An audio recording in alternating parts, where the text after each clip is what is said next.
Hello viewers, मेरा नाम है Rohit and welcome to narrator buddy. आज की इस वीडियो में मैं आपको कहानी सुनाने वाला हूँ द ग्रे की। ये मूवी रिलीज़ हुई थी 2011 में। इस मूवी में मेन किरदार या मेन कैरेक्टर प्ले किया है लियाम नेसन ने। ये कहानी है कुछ लोगों की जिनका प्लेन क्रैश हो गया है अलास्का में, और उसके बाद वो किस तरह से बचते हैं अलास्का के जंगलों में। तो चलिए मूवी की कहानी शुरू करते हैं।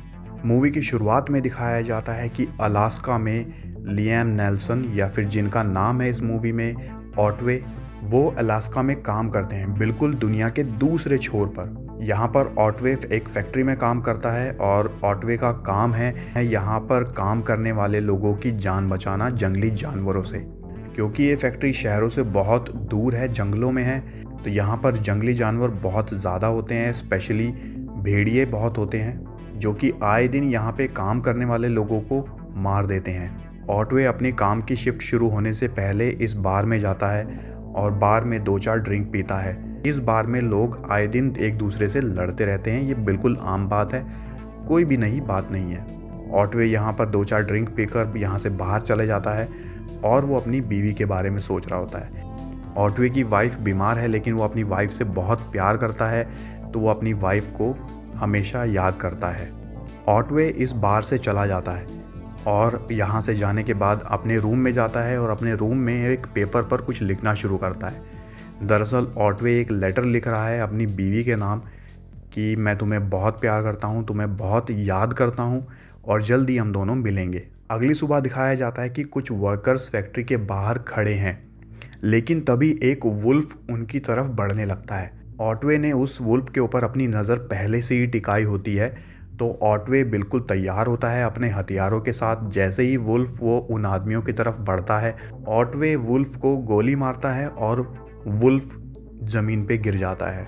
ऑटवे वुल्फ के पास जाता है, यहाँ पर देखता है कि वुल्फ अभी मरा नहीं है, वो अभी तड़प रहा है। तो ऑटवे उसके ऊपर हाथ रखता है और थोड़ी सी प्रेयर करता है कि वो शांति से मर पाए। उसके बाद दिखाया जाता है कि ऑटवे निकला है रात को अपनी शिफ्ट करने के लिए, लेकिन वो अपनी बंदूक को अपने मुंह में रख के अपनी जान लेने की कोशिश करता है। काफ़ी देर तक वो बंदूक को अपने मुंह में रखता है, लेकिन हिम्मत नहीं जुटा पाता है, तो फाइनली वो आत्महत्या का ख्याल छोड़ देता है। अगली सुबह दिखाया जाता है कि इस प्लेन में बहुत सारे लोग चढ़ रहे हैं और ये प्लेन जा रहा है अमेरिका की तरफ।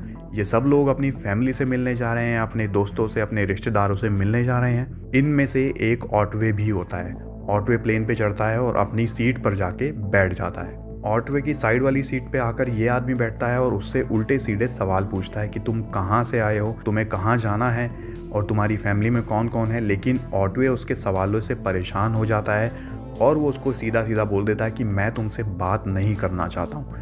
तो यह आदमी थोड़ा सा नाराज़ होके वहाँ से उठ के चला जाता है और पीछे वाली किसी सीट पर जाके बैठ जाता है। कुछ ही देर में प्लेन अपनी मंजिल की तरफ उड़ने लगता है और ये सब लोग आराम कर रहे हैं प्लेन में, लेकिन अचानक से ये प्लेन कांपने लगता है, थरथराने लगता है। तो इसमें जो भी लोग हैं वो सब डरने लगते हैं कि क्यों, ऐसा क्यों हो रहा है। तो यहाँ पे जो एयर होस्टेस होती है वो बताती है कि किसी को भी परेशान होने की ज़रूरत नहीं है, टेंशन लेने की ज़रूरत नहीं है। लेकिन सब लोग यहाँ पे बहुत डर जाते हैं, बहुत परेशान हो जाते हैं और अगले ही सेकंड पता लगता है कि ये प्लेन बीच में से टूट गया है और इसके 2 हिस्से हो चुके हैं और ये ज़मीन पे जाके गिर जाता है।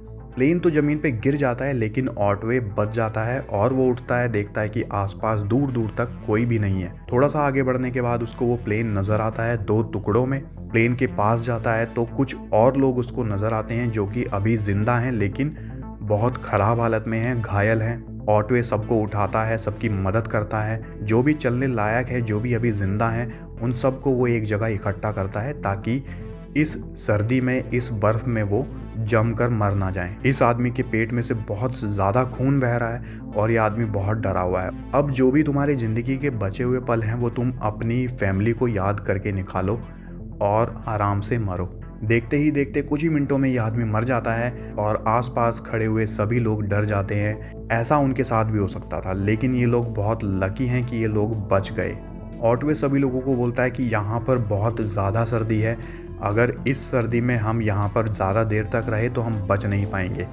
तो सब लोग बाहर जाओ और ऐसी चीज़ें ढूंढो जो कि हम जला सकते हैं, जिससे कि हम बॉन फायर करेंगे। उस बॉन फायर के चारों तरफ हम सब लोग बैठेंगे और हम कुछ टाइम सरवाइव कर पाएंगे। सब लोग ऐसी चीज़ें ढूंढने लगते हैं जो कि जल पाएँ और जिसमें आसानी से आग लग सकती है।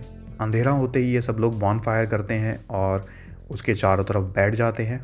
तभी वहाँ पर एक जानवर आता है और वो एक आदमी को खींच कर वहाँ से लेके चला जाता है। बाकी सब लोग डर जाते हैं। ऑटवे आगे बढ़ता है मशाल लेके, तो उसको पता लगता है कि ये एक भेड़िया है और वो बाकी सब लोग को बताता है कि यहाँ पर एक नहीं बहुत सारे भेड़िए हैं, जो कि हो सकता है कि हम सबको मारने की कोशिश करें। तो हमारा यहाँ रुकना बिल्कुल भी ठीक नहीं है, हमें यहाँ से आगे बढ़ना होगा। ऑटवे की इस बात से सब लोग सहमत होते हैं, क्योंकि ऑटवे को फैक्ट्री में इसी काम के लिए रखा गया है ताकि वो जंगली जानवरों से उनकी रक्षा कर पाए। तो यहाँ पर ऑटवे की बातों पर सभी लोग भरोसा करते हैं कि ये जो डिसीजन लेगा वो बिल्कुल सही होगा। थोड़ी देर में गुर्राने की आसपास से आवाज़ आने लगती है और ऑटवे एक मशाल लेकर थोड़ा सा आगे बढ़ता है, तो उसको 2 चमकती हुई आंखें दिखती हैं। कुछ देर बाद पता लगता है कि ये सिर्फ 2 चमकती हुई आंखें नहीं है, ये बहुत सारी चमकती हुई आंखें हैं और ये चमकती हुई आंखें होती हैं वुल्फ की। ये बहुत सारे वुल्फ होते हैं और ये ऑटवे और इन सब लोगों को मारने की फिराक में लगे होते हैं। ऑटवे बाकी सब लोगों को बोलता है कि कोई भी यहाँ से बिल्कुल भी हिलेगा नहीं और ना ही कोई पीछे हटेगा। अगर हम इसी जगह इसी तरह से खड़े रहेंगे तो ये वुल्फ हमसे डरकर पीछे हट जाएंगे। और बिल्कुल ऐसा ही होता है। ऑटवे और ये सभी लोग अपनी ही जगह पर टिके रहते हैं और वुल्फ कुछ टाइम में वहाँ से चले जाते हैं। वुल्फ के वहाँ से जाने के बाद ऑटवे बोलता है कि कल सुबह सुबह हम यहाँ से निकलेंगे। रात को निकलना बिल्कुल भी खतरे से खाली नहीं है, लेकिन आज रात को हम सोएंगे तो एक एक इंसान जाग कर 2-2 घंटे के लिए पहरा देगा। सबसे पहले पहरा मैं दूंगा, मतलब कि ऑटवे बोलता है सबसे पहले पहरा मैं देने वाला हूँ, उसके बाद 2 घंटे बाद कोई और पहरा देगा, फिर उसके 2 घंटे बाद कोई और।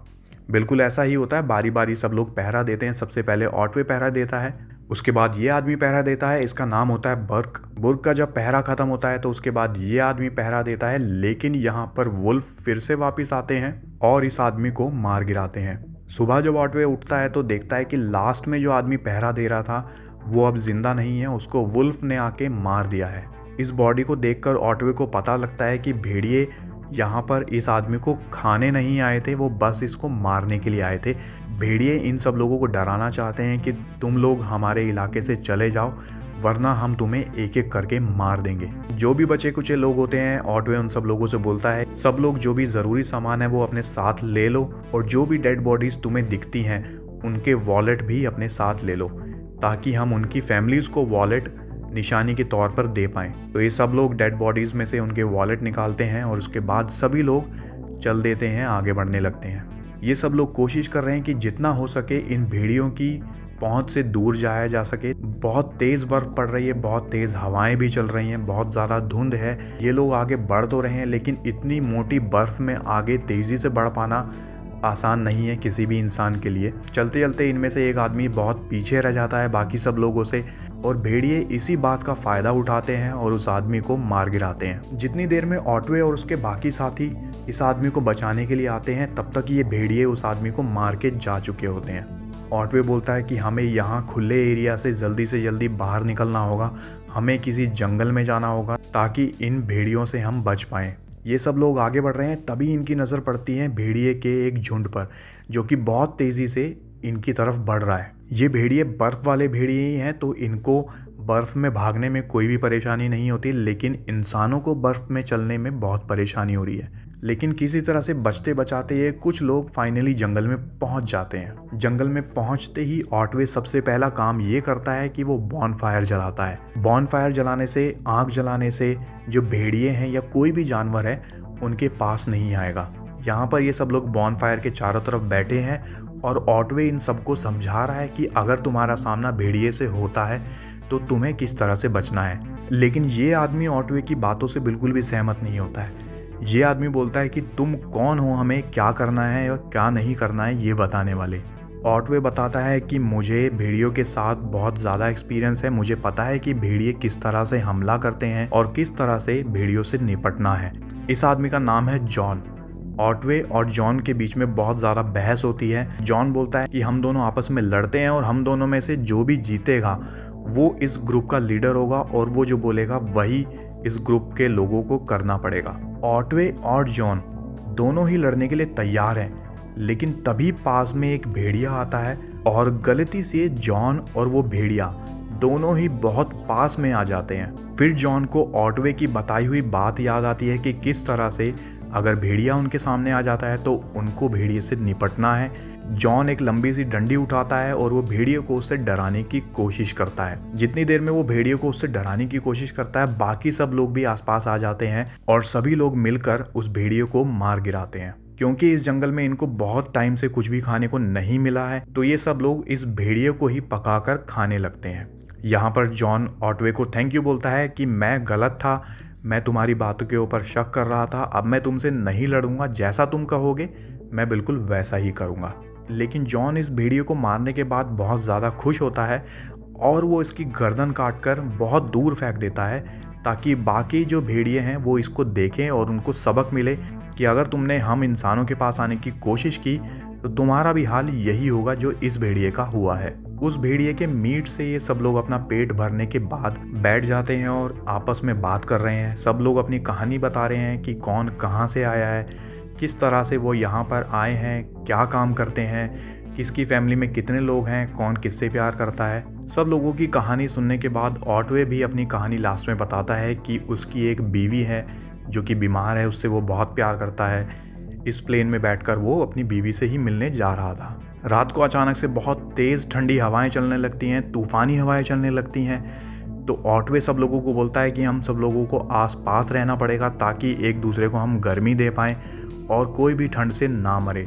लेकिन सुबह होते होते बर्क मर चुका होता है, क्योंकि उसको पहले से ही परेशानी थी सांस लेने में, तो रात को इतनी ठंडी हवाएं वो झेल नहीं पाया और उसकी डेथ हो जाती है। अब बाकी बचे हैं सिर्फ 4 लोग। ये चारों लोग आगे बढ़ रहे हैं ताकि वो भेड़िए के झुंड से बहुत दूर जा सकें। आगे बढ़ते बढ़ते इनको एक नदी की आवाज़ आती है। बहते हुए पानी की आवाज़ सुनकर ये पानी की आवाज़ की तरफ बढ़ने लगते हैं। फिर यहाँ पर आकर ये सब लोग रुक जाते हैं और देखते हैं कि यहाँ से नदी की तरफ जाने का कोई भी सीधा रास्ता नहीं है, बहुत गहरी खाई है बीच में। तो यहाँ से कूदकर सामने वाले पहाड़ पर जाना पड़ेगा, उस पहाड़ से हम नीचे उतर सकते हैं। सब लोगों के पास जो भी छोटे मोटे कपड़े थे या रस्सियां थी, उन सबको मिलाकर ये एक लंबी रस्सी बनाते हैं और उस रस्सी को इस आदमी को देते हैं। इस आदमी का नाम है हेड्रिक। ऑटवे हेड्रिक से बोलता है कि तुम ये रस्सी अपने ऊपर बांध के यहाँ से कूदो और कोशिश करो कि जंप करने के बाद तुम पहाड़ के दूसरी साइड जा पाओ, ताकि उस पहाड़ से हम नीचे जाकर नदी के किनारे पर जा पाएं। हेड्रिक ऐसा ही करता है और वो रस्सी अपनी कमर पे बांधकर वो कूद जाता है और बहुत लंबी जंप लेता है। सीधा वो इस किनारे से सामने वाले पहाड़ पर जाके गिरता है और एक पेड़ में जाके अटक जाता है। उस पेड़ में वो इस रस्सी को बांध देता है। फिर एक एक करके इन सब लोगों को यहाँ से दूसरी तरफ जाना होता है। सबसे पहले जॉन जाता है और जॉन यहाँ से क्रॉस कर लेता है। लास्ट में ये आदमी क्रॉस करता है। क्योंकि इसके हाथ में चोट लगी हुई है, इसका हाथ जल चुका था भेड़ियों से लड़ते वक्त, तो ये उतनी तेज़ी से और आसानी से क्रॉस नहीं कर पाता है जितना बाकी लोग कर चुके हैं। बिल्कुल रस्सी के बीचों बीच ये जाके लटक जाता है और यहाँ पे वो हार मान जाता है कि वो आगे नहीं बढ़ सकता। थोड़ी ही देर में रस्सी टूट जाती है और वो सीधा जाके नीचे टकराता है पेड़ से। पेड़ से टकराने के बाद वो नीचे गिर जाता है, बेहोश हो जाता है और तुरंत भेड़िया आते हैं। भेड़िया उसके ऊपर हमला कर देते हैं और उसको जान से मार देते हैं। बाकी बचे अब 3 लोग। ये 3 लोग आगे बढ़ रहे हैं नदी के किनारे की तरफ। किसी तरह से नदी के किनारे की तरफ अगर ये पहुंच जाते हैं तो इनको उम्मीद है कि वहाँ पे जाके इनको कोई ना कोई हेल्प, कोई ना कोई मदद मिल जाएगी जिससे ये लोग बच सकते हैं भेड़ियों से। बहुत तेज़ बर्फ़ पड़ रही है, बहुत तेज़ हवा भी चल रही है। अभी इनको पानी की आवाज़ सुनाई देती है और तीनों लोग खुश हो जाते हैं। आगे बढ़ के देखते हैं तो इनको नदी भी नज़र आ जाती है। नदी के किनारे किनारे तीनों आगे बढ़ रहे हैं, लेकिन यहाँ पर जॉन रुक जाता है और जॉन ऑटवे और हेड्रिक को बोलता है कि तुम लोग आगे बढ़ो, मैं तुम्हारे साथ नहीं चल सकता क्योंकि मेरे पैर में मोच आई हुई है। हेड्रिक और ऑटवे जॉन से बोलते हैं हम दोनों मिलकर तुम्हें उठाते हैं और यहाँ से आगे बढ़ते हैं। लेकिन जॉन बोलता है कि नहीं, मैं यहीं रहना चाहता हूँ, तुम दोनों आगे बढ़ो वरना तुम लोगों की जान भी खतरे में पड़ सकती है मेरी वजह से।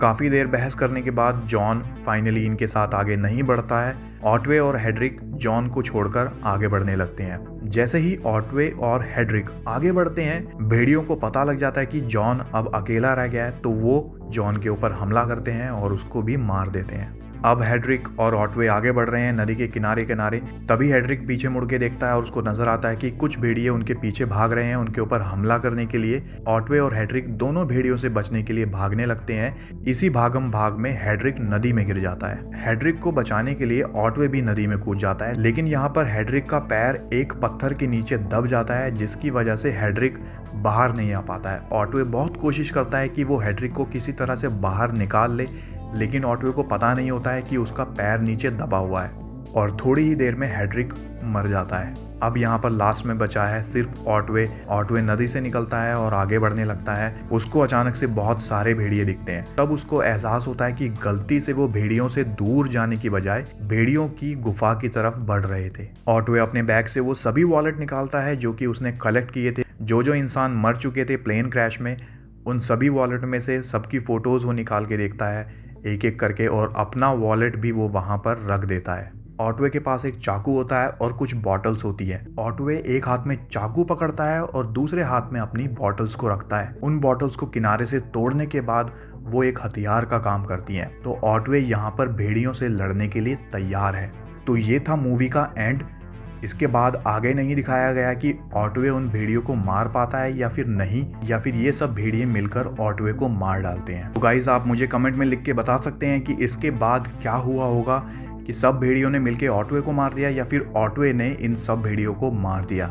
आज की वीडियो में बस इतना ही था। अगर ये वीडियो आपको पसंद आई है तो इस वीडियो को लाइक करना मत भूलिएगा।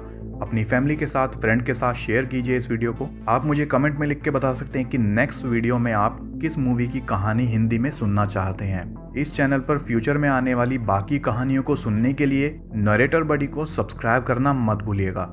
Thank you for watching.